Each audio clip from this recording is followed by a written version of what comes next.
Yo, yo. What's going Murphy, how you doing, buddy? doing How's well, it going, Dick. man? Great, Good to see you, seeing you, man. man. How's it going? I'm doing well, man. Man, I want to say, it feels like a decade, Right. but like, it's been like 5 years since I've seen you. 6 years, yeah. Yeah. I mean, the last time I saw you, you made these pants for me, you know? Yeah. And obviously like that was like one piece, Yeah. which is amazing. I feel very blessed to be able to have it, Yeah. But yeah, bro, how's everything going? What you been up to? Shit, a lot's changed since the last time we linked up. Yeah. Flight attendant now, Mm-hmm. so just kind of rolling with the punches of life.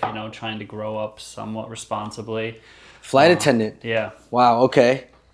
How's that? Well, you might say it has its ups and downs. Yeah. Yes. Okay. Fair enough. No, it's great. I mean, it kind of connects everything I'm about. Yeah. I like love of travel, so I'm in a Okay. new city, new country every night. Yeah. I'm able to link up with a bunch of my friends and communities from all over the country, like something I wouldn't typically get to do. So Sure, seeing absolutely. friends from childhood, college, so it's great community wise. Yeah, that's amazing. And I mean, yeah, like I want to get into the fact that like how like you're a designer, you're a fashion designer, Yeah. right? So like going into the factor of being able to travel all over the world, how has that impacted your designs, fabric wise? What kind of things do you see? How's that impact your design? Well, I mean, the new lifestyle's definitely made it much more difficult as Yeah. I'm always on the go. Sure. So I'm not stationary enough, which you have to be to do my type of design, because I do cut and sew one-of-one designs. Right. So it's given me an opportunity to find unique fabrics in places that I wouldn't typically be shopping. Sure. So that's cool. I just got back from Paris Oh. last week Yeah. and was doing some fabric shopping out there. So I'm really excited to get those fabrics going and working on some new projects for summer. Yeah, that's exciting. I mean, how is it, Paris is known as one of the fashion capitals, if not the fashion capital. Have you seen something that has like that really intrigued you? Is that true? Like, I have never been to Paris, I'll be honest. So like, how is the fashion out there? Honestly, I don't know. I think moving into the mid-2020s, fashion's kind of taken a duller approach. I think a lot of people our age are leaning into more minimal designs, Sure. more monotone, like earth tones, which are, whatever suits them. Right. So I wouldn't say the design was anything crazy out there. To be honest, it was a little lackluster. Okay. But there were still some really cool fabric shops to stick my nose in and find some stuff. And still get a chance to pretty much be able to see different types of designs and see what their world is thinking out there, right? Yeah. Because there's nothing that says, I mean, I believe there's no rules with fashion. I mean, yes, there are, but there isn't at the same time, right? Yeah. You just got to know what works and what You doesn't. gotta bend them responsibly. Bend them exactly. You gotta Yes. break the rules responsibly. Exactly. Like, for example, like with me, what I'm wearing right now is a white tee, but like the pants that you made are pretty much like, have like different patterns on them. I Yeah. mean, it's got different colors on them. And so if I'm going to go loud on the pants, then I'm going to keep the top chill.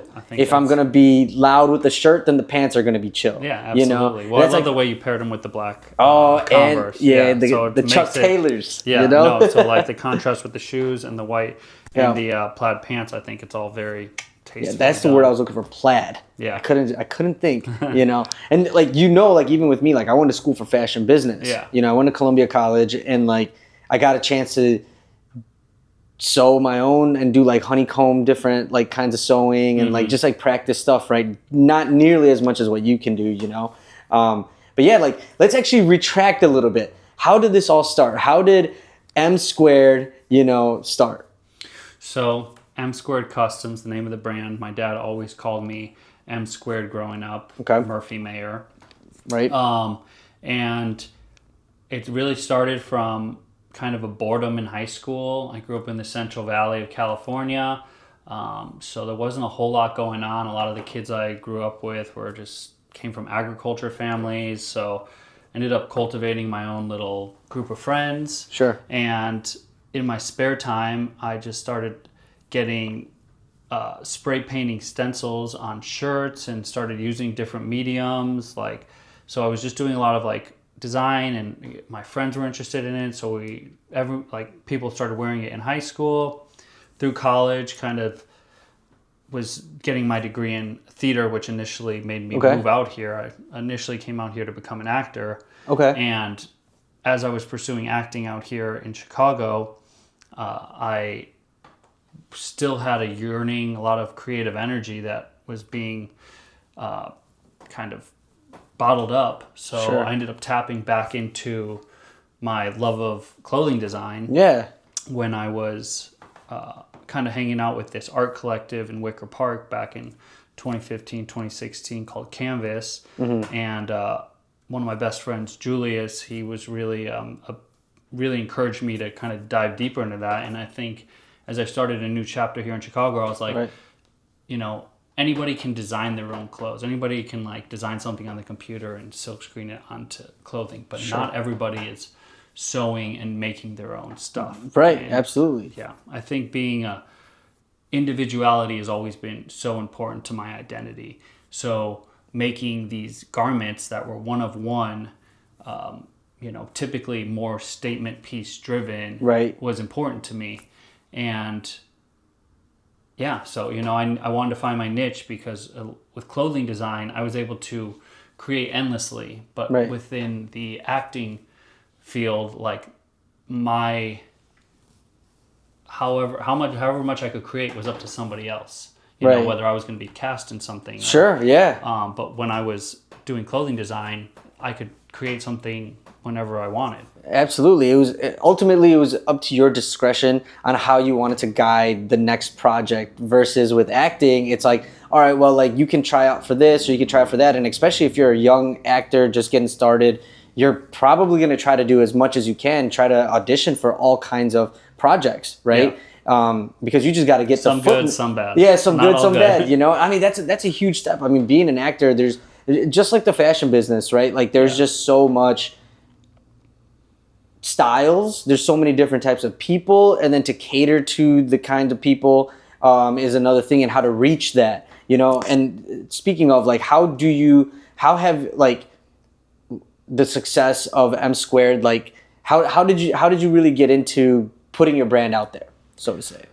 So I've always wanted, you know, people I identify and I admire to be wearing my garments. Right. And those are typically like people who are like kind of like chasing their dreams, you know, like fearless and, you know, are unique. So I, you know, surrounded myself by those people, was influenced by kind of their energies, and like those are the people I seek to put in my designs. And like by them wearing those designs on the, you know, they would go out into the world, people would ask like, oh, what's that? It kind of spread word of mouth. Okay. And then I started having pop-ups in like local bars or venues, and then eventually, you know, doing fashion shows with you. So I've always been more of a word of mouth guy. I'm not like a big like tech, you know, like blast it on the internet. I do love like creative design. Like, you know, I love to be able to curate a lookbook,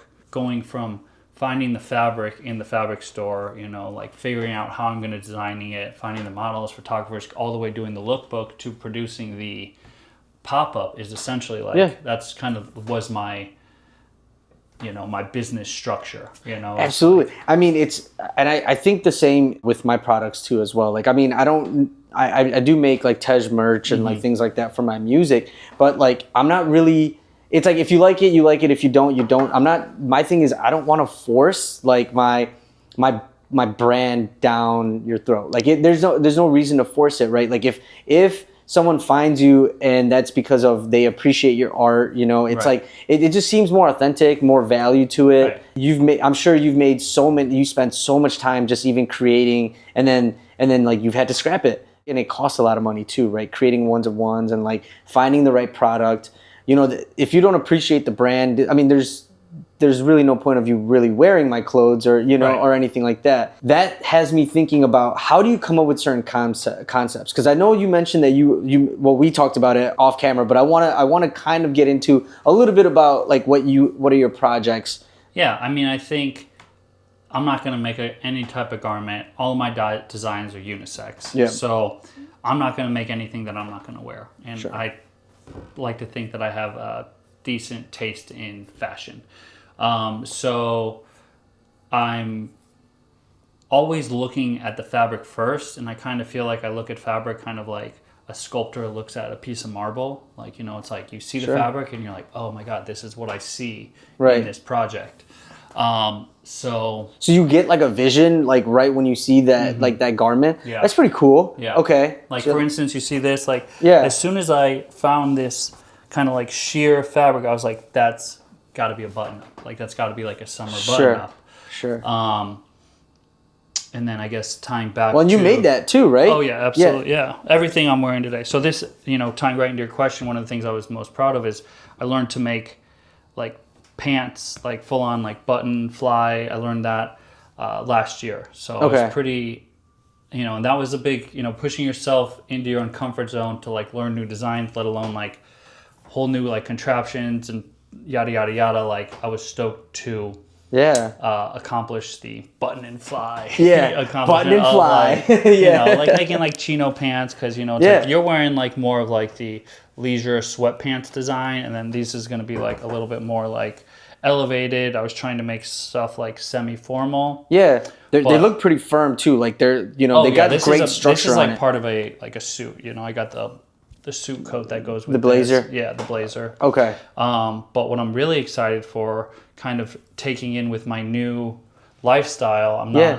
in one place long enough to really be sewing a bunch of like one-off pieces. But I have this new project. It's called Rare Breed Hunting. Okay. So it's going to kind of embody M Squared, but it's going to be a Okay. personal shopping brand. So it's going to be, bring on clients. I'll get to know them. We'll talk about what their desired aesthetic is, what their inspiration is. And as I travel around for work, I'll be searching for products all over the country, all over the world for them.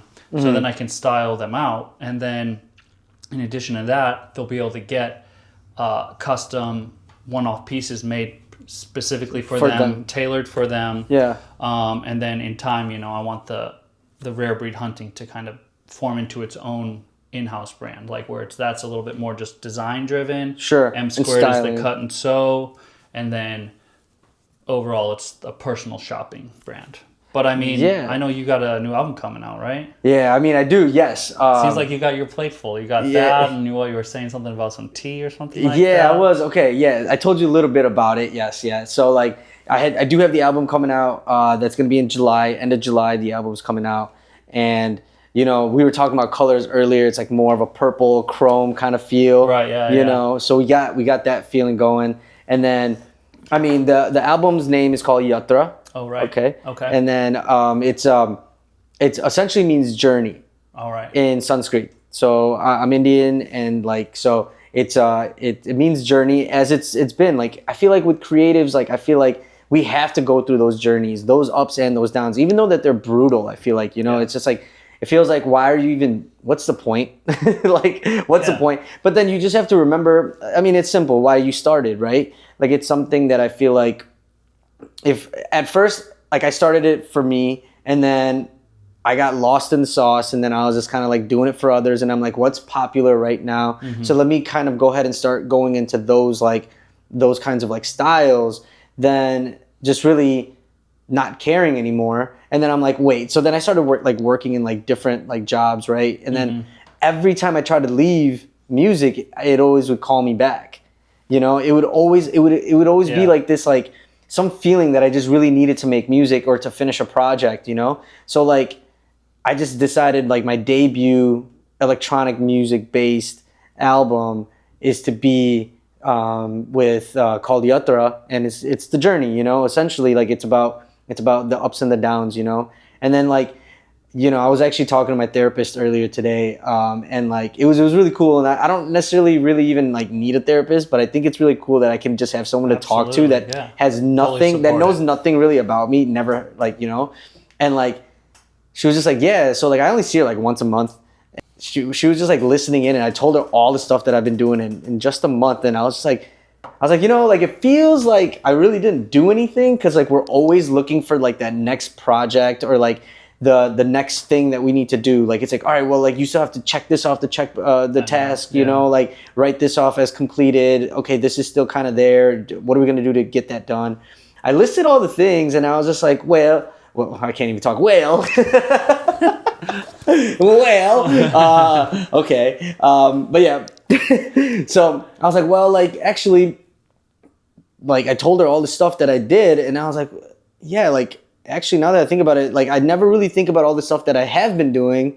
I'm always thinking about the projects and the tasks that I need to complete. And it was like, it's such a healthy conversation because like us artists, we criticize ourselves the most. Oh, absolutely. You know, we're brutal on ourselves. And like, and a lot of people are like, well, you know, like you gotta ease up on yourself. But honestly, that's kind of the fire that I need though. Mm-hmm. You know, like, and I don't know if you know this, like when I DJ, I always get the butterflies. Still till this day, and I've been DJing for like a decade and a half, right? Yeah. So like 15 years I've been DJing, almost. And it's like, if I don't have the butterflies, I feel like something's wrong. But if I have them, I feel great. You know, I'm like, all right, cool. I just need to just get over that first transition hurdle. I just got to get and then once I do that, once everything's working, that's why I get there early to make sure everything's working. And, you know, and then from there, I'm just kind of like, let's read the room. I'm not doing what another artist is doing, but I do read people.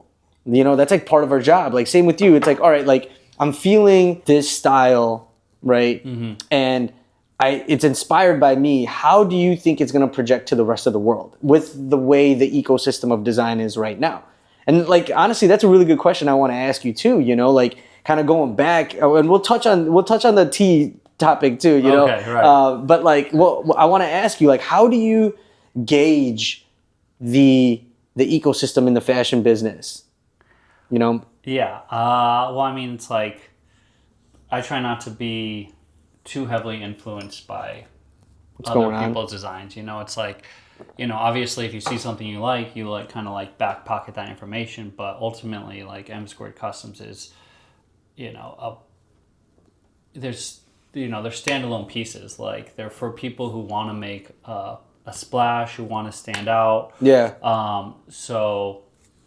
Ultimately, okay. I don't think a lot of, I think kind of recycled, upcycling trend is kind of the most thing that is I've been influenced by. Okay. Because, you know, any mainstream designer, like, they may be producing good work, but it's not sustainable. And that's why I think, you know, upcycling and doing smaller batch designs, things that are actually going to find a home that people will care about, like they'll take care of them. Yeah. You know, that's the most important to me because the fashion industry is so wasteful, as you just touched on. Yeah. Like there's so much design that just goes to waste, and like just companies trying to keep up with each other. Yeah. You know, I'd rather just create with purpose, you know, create less, but, you know, pay more attention to the details of it and who it's going to. You know, the fashion industry can be poisonous, you know, it's like they're just always trying to sell you more stuff and like, cool, like mass productions too. Yeah, it's baggy pants now, and next year it's going to be back to skinny pants. But it's like everyone just donated their skinny pants, and it's just like it's just a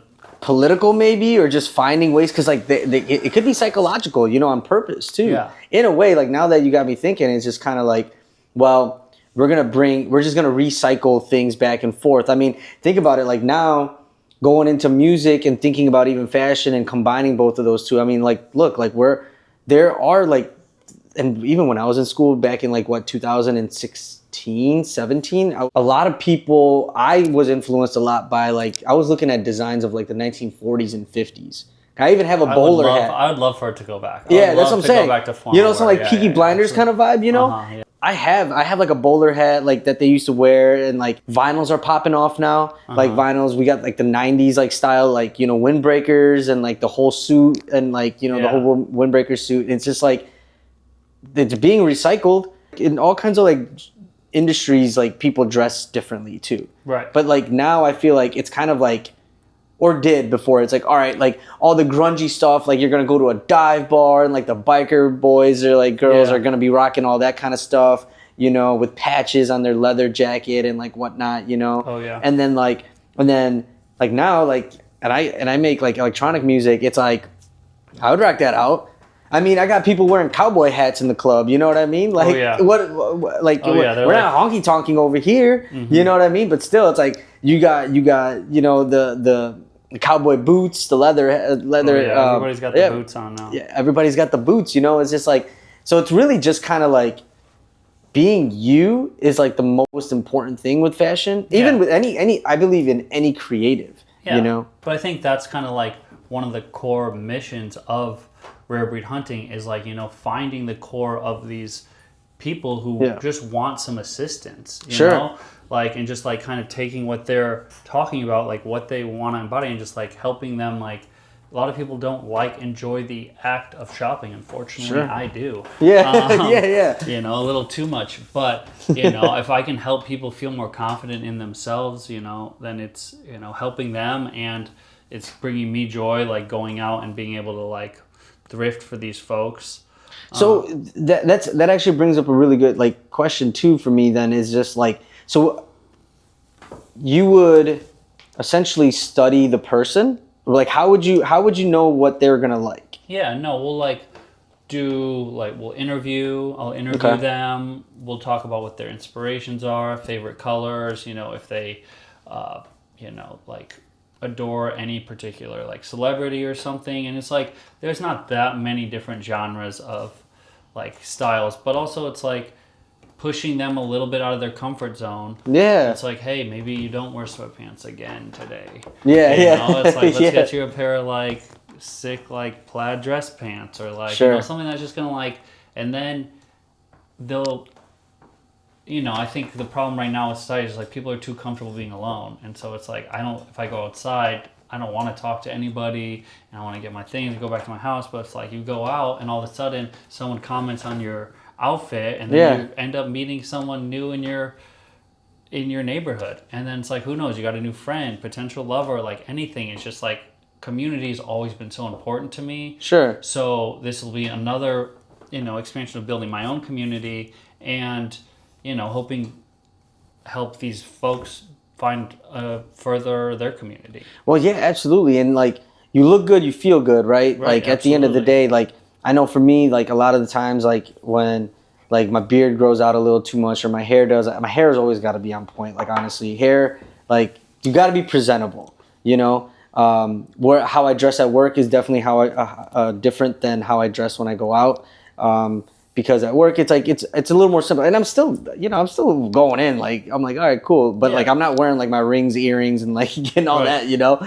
When I'm in like a certain environment, then like it's like if I'm going to work, I gotta be windbreaker pants with some like comfortable shoes because I gotta walk around a lot, you know, in like the networking, like the data centers and stuff. But it's just like I know I'm in work mode. You know, like it's that environment, and I fit that like physically with my clothing and everything like that, right? When I'm going out, it's like, all right, cool, like I'm gonna look good, and I don't really need designer things. If you really look at a lot of the stuff that I buy, it's either from like custom stuff, like yourself, for example, and then I'm rocking like white tees or just blank tees most of the time. You know, I mean, it doesn't take much to really look good. You just have to kind of apply yourself. Yeah, you don't have to spend a ton of money on it. Yeah. You know, and that's another reason why this new project is like thrift focused, where it's not going to be breaking people's bank, and it's not going to be you know, like feeding into mass brands. Like, you know, if anything, if you're really brand oriented, you can find that stuff at the thrift store. You know, people, if it's last season's, it's still going to look good. Some looks are timeless, and that's kind of like what we're going after here. Right, absolutely. So with fashion, how would you say, and I know this because it is look good, feel good, right? And we both agree on that. How has fashion impacted your life? Well, I mean, it's always been a great way to express myself. You know, and I think I've lived in so many different places, you know, like grew up in California, went to college in California, moved to Chicago, lived out here for like 8 years, moved to New York, lived in New York for 2.5 years, and I think just being able to own your like aesthetic and like especially in New York, like I was just really able to like kind of lean in and take chances, and it's just like when you go out there, it just makes you feel more bold, like and like really ultimately unstoppable and like more confident, where you can put yourself into so many different circumstances, like so many different situations, and introduce yourself to people. Like honestly, it's just like you put on the right outfit and you kind of feel like a superhero. Yeah, and absolutely. Yeah, and it's like the more people you know, the more opportunity there is. Like I love starting over. I really do. I love starting over because then you like gotta like start from scratch and like build up your community, build up your resources.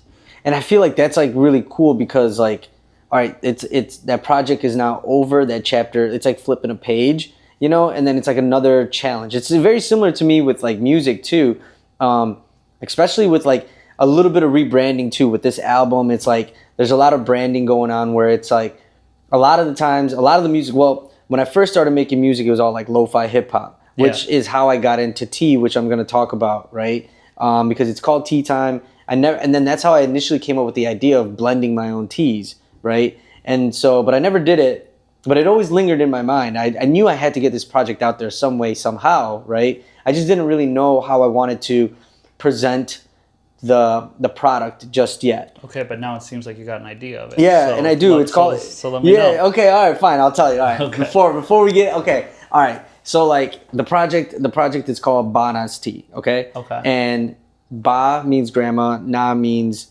like it's hers.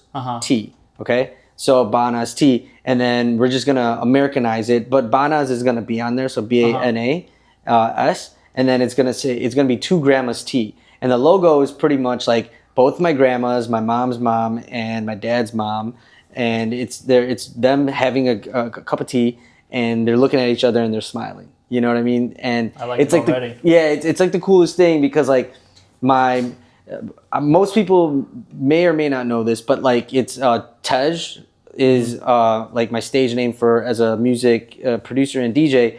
It comes from my grandmother, my mom's mom. And her name is Stage Ba, right? Ba means grandmother. And so I just kind of took it and I just flipped it and added an H to my name. So it's TEHJ, which is TEHJ. And that's essentially how I came up with TEHJ. And there's a deeper meaning to that as well. Like it's about journey as well, the whole meaning behind it. And my name Dip means that I brighten up an environment. That's like how they named what like my name is, you know, that's how my parents named me. So like it means that like whenever I walk into a room, like when we pray, there's a candle, right? And so it's obviously the temple and everything is like dark, right? Mm-hmm. But once you light the candle and you're about to pray, you light the candle and you're praying. It's called a devo, and it's lit, so it brightens up the environment. And that entire verb of it brightening the environment is what my name means. And I hated my name growing up because like Dip, you know. Great. No, it's awesome. Yeah, but it's got a really cool. It's got a deep meaning to it. Mm-hmm. Dip has a deep meaning to it. Yeah. And so I was just like, all right, I don't want to change my name anymore, you know, because like I don't care if people pick on me or you know I got bullied a lot because I was a lot skinnier, but it's all good. So then I went into TEHJ and then I made Tea Time. And then going into Tea Time, like I was already, and then for my dad's mom, my grandmother, I was their caregiver. So like I was already always very close to like my grandparents. You know, they taught me my language, Gujarati. And so I just kept practicing it with them because I would be at home and my parents would be at work and my grandparents would be taking care of me, you know, when I was a little baby. So that all like kind of all comes together from like the beginning of like my life. And so Bana's Tea, and I want it to be, you know, it's going to be more of a floral. It's going to have the basics like green tea and stuff, but I'm going to have my own twist to it. I already found the right combination literally the other day, the right blend. So like I'm excited to get this project out there. I'm excited. I can't wait to try it. Yeah, it's going to be really cool. And I'm really big on tea. I even started making lo-fi hip hop and just going back to that because I was still DJing like house music, right? But lo-fi really just came about when I was doing real estate in like 2011, and I was just kind of like, I had a little bit too much coffee, and I was on my way back home because like I was living in the burbs, and I was get all the real estate like was in the city, right? So like I would have to meet clients out there and show them all the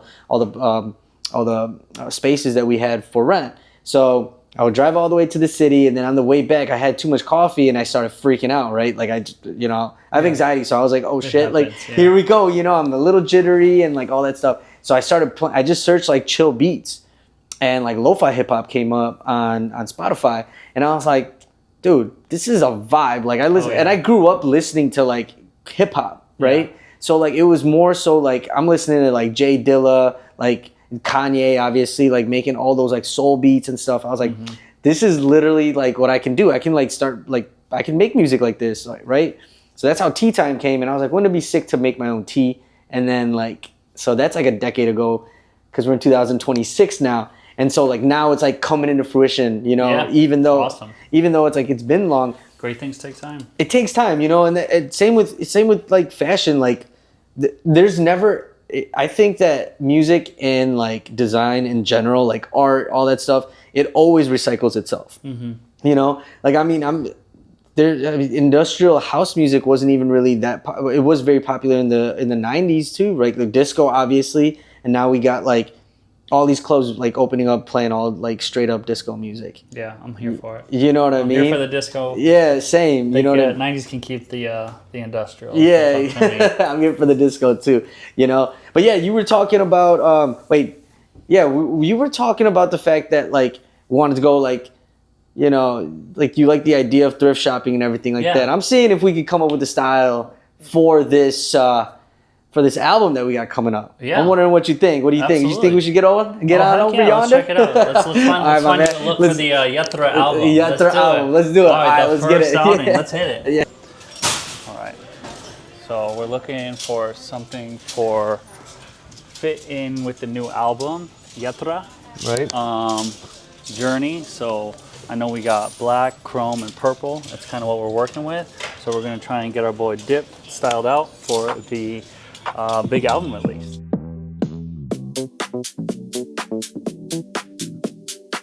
I love a Hawaiian shirt. I love a party shirt. And since summer album release, electro, you got to find something dope. Again, we're trying to lock in on like some purple, some fun party shirts. So.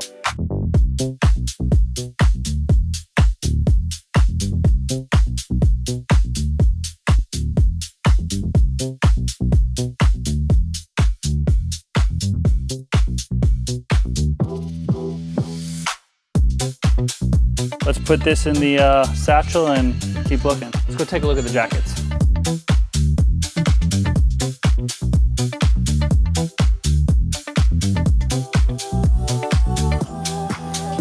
Yeah, man, what I'm really thinking is I wish we had some purple track pants right now. I'm not having trouble finding those, so I'm really trying to keep the eye out for those because I know that that's the shit that's gonna be crucial to this look for this new brand, for the new album. Absolutely. Like this fucking jacket is perfect, but we need like a pair of pants that's like the same shade. But this shit is sick. It's gonna look dope on you. We gotta give this a try. This shit might just be crazy enough to work. Got the black and the chrome. It's loud. It's loud, yeah. But I mean, we're trying to make a splash. We're releasing the album here. Come on now. Yes, sir. Okay, we're getting some ideas here. Let's see if we can find some pants real quick, and we might have a couple looks. Keep your eyes peeled for those purple track pants. Yeah, it's hard to find, Yeah. Something like track pants that are just purple that's gonna fit with the vibe that we have already going. Well, luckily, you're with Rare Breed Hunting, so worst case scenario, I can always make you a one-of-one pair. One of one. And then you ain't gonna see nothing like it out there. All right. Okay. All right. I love Harley Davidson. Big poser motorcycle out of me. All right, so that was some like, dude, that with the leather jacket, or honestly this undershirt with either of this shit would be sick. Some fucking chrome pants. All right, I say we try this shit on. We got some looks. We picked through this shit. We did what we came to do. Let's get our boy Dip styled out.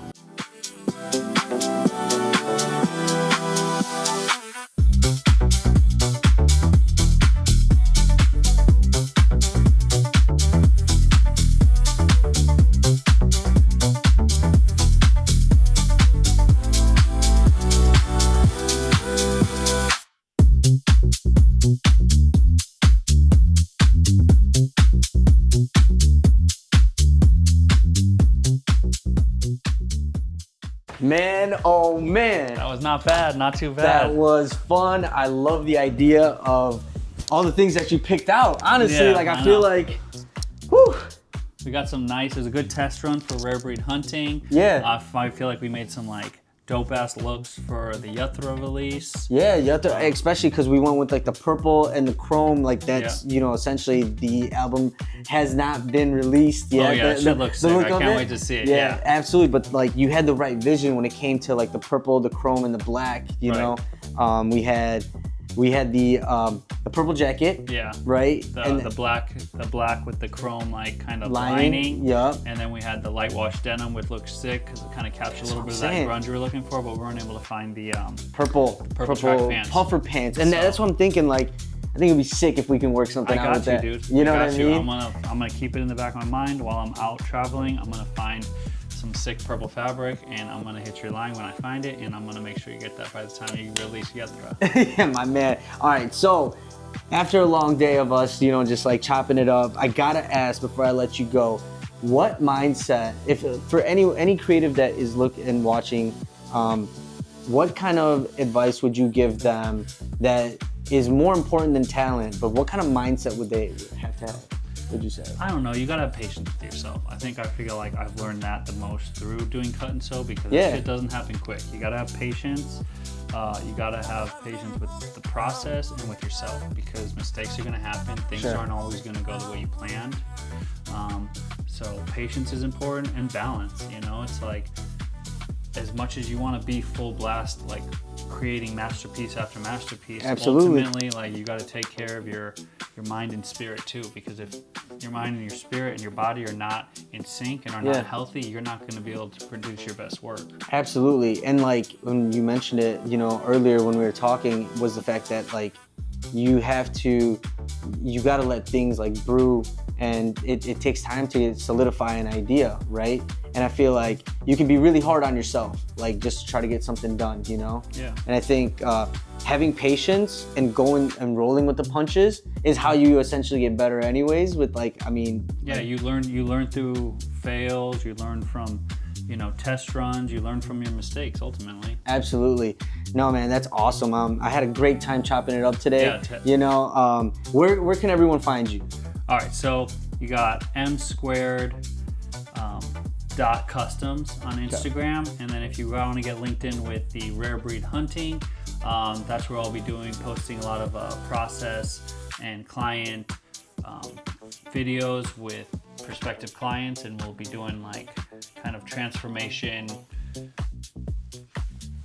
designs as they venture through kind of going through their design aesthetic transformation. Yeah, I mean it's essentially like, you know, you're helping people like style and like get into, and that could be for anything, right? Like, I mean, let's just say they're going to a wedding or they're just going to a show, a fashion show. They're, you know, they actually like for Yuthra, you know, if I'm doing a show, like it's like, all right, what are we gonna wear tonight? You know what I mean? Like I need some help doing that kind of stuff, you know? And like me, I like jewelry, so like I gotta throw some of that stuff in there, you know? Absolutely. So it's like, I think this will be really beneficial for your brand and being able to just be a powerhouse, essentially, you know what I mean? So yeah, no, thank you for your time, bro. Like I really do appreciate it. And yeah, let's catch up soon, okay? Oh, I can't wait for the album release, and then you and I are gonna have a cup of tea let's after you get it. release for Banas. Yeah, you got it. All right, bro.